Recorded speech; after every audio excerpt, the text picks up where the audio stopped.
വിരാട് കോഹ്ലിയുടെ പുതിയ ലുക്ക് നിങ്ങൾ കണ്ടായിരുന്നു. നമ്മൾ ബോയ്സിന് ഒരു പെർഫെക്റ്റ് ഹെയർ സ്റ്റൈലുകൾ ഉണ്ടെങ്കിൽ കാണാൻ നല്ല അട്രാക്റ്റീവ് ആയിരിക്കും അല്ലേ. വിരാട് കോഹ്ലിയുടെ ഈ 3 ഡിഫറെന്റ് ലുക്ക് നിങ്ങൾ ശ്രദ്ധിച്ചോ. ഒരേ ഫേസ് കട്ട് തന്നെയാണ്, പക്ഷേ ഹെയർ സ്റ്റൈൽ മാറിയപ്പോഴത്തേക്കും ഓവറോൾ ലുക്ക് തന്നെ മാറിയിട്ടുണ്ട്. അപ്പോൾ ഞാനൊരു ഇൻട്രസ്റ്റിംഗ് കാര്യം ചെയ്തു. എന്റെ ഫേസ് ഷേപ്പ് അനലൈസ് ചെയ്ത് എനിക്ക് ചേരുന്ന ഡിഫറെന്റ് ഹെയർ സ്റ്റൈൽ സജസ്റ്റ് ചെയ്യാൻ വേണ്ടി ഞാൻ ജെമിനിയോട് പറഞ്ഞു. ഇതൊന്ന് നോക്കിക്കേ, പാർട്ടികൾക്കായിട്ടും ഡേറ്റ് നൈറ്റുകൾക്കായിട്ടും കാഷ്വൽ ഡേയ്സിനായിട്ടും പല പല ഹെയർ സ്റ്റൈലുകളാണ് ജെമിനി നമുക്ക് വേണ്ടി സജസ്റ്റ് ചെയ്തിരിക്കുന്നത്. ഒരു മിനിറ്റ്, ഞാൻ തന്നെ ഇത് ട്രൈ ചെയ്ത് കാണിക്കാമേ. കഴിഞ്ഞ 2 വർഷമായിട്ട് ഞാൻ ഈ ഹെയർ വാക്സ് ഉപയോഗിക്കുന്നുണ്ട് കേട്ടോ.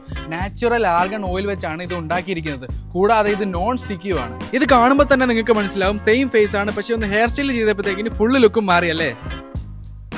ഇതേ ട്രൂ ഹെയർ ആൻഡ് സ്കിന്നിന്റെ SPF 50 ആണ് ഹീറോ അതിഥി ശേഷവും യൂസ് ചെയ്യുന്നത്. I use True Hair and Skin SPF 50 hair wax. സൂര്യനിൽ നിന്ന് വരുന്ന UV റേസ് നമ്മുടെ ഹെയറിലെ കെരാറ്റിൻ പ്രോട്ടീനുകളെ ഡാമേജ് ചെയ്യാൻ നല്ല ചാൻസ് ഉണ്ട് കേട്ടോ. അതുകൊണ്ട് തന്നെ നമ്മുടെ ഹെയർ നേരത്തെ തന്നെ നരയ്ക്കാനും കൂടാതെ ഹെയർ ഫോളും സ്റ്റാർട്ട് ആകാൻ ചാൻസ് ഉണ്ട്. സോ നമുക്ക് ഹെയർ സ്റ്റൈലിംഗും സൺ പ്രൊട്ടക്ഷനും ആർഗൺ ഓയിലിന്റെ ബെനിഫിറ്റും എല്ലാം നൽകുന്ന പെർഫെക്റ്റ് 3-in-1 പ്രോഡക്റ്റ് ആണ് കേട്ടോ ഇത്. ഈ പ്രോഡക്റ്റിന്റെ ലിങ്കും ജെമിനി പ്രോംപ്റ്റും വേണ്ടവർ അക്കൗണ്ട് ഒന്ന് ഫോളോ ആക്കിയിട്ട് SPF 50 കമന്റ് ഇട്ടാൽ മാത്രം മതി കേട്ടോ. എല്ലാവർക്കും ഞാൻ DM ചെയ്തു.